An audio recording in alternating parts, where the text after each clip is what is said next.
May mga tatanong, are you Miss Universe kasi, di ba? Women married. She already won Mrs. Universe. Yeah, but iba naman yung Miss Universe. Miss Universe. Yeah. Because now, Naisip mo ba yun? Kasi maraming nagsasabi na. no, you know what? Syempre, every women, diba? Dream nila yun eh, diba? So ngayon, meron ng chance para sumali sila, diba?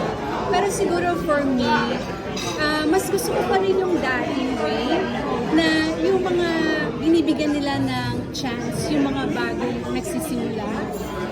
Kasi meron naman ding mga pageant para sa mga misses, may pageant din para sa mga iba-ibang category.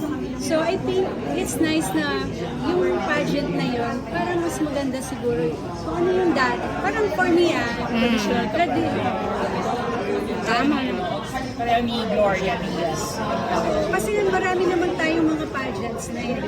So yung wag na natin Guluhin. So it doesn't mean na you're done with pageants. Yes, I will be happy to be a noble queen of the universe.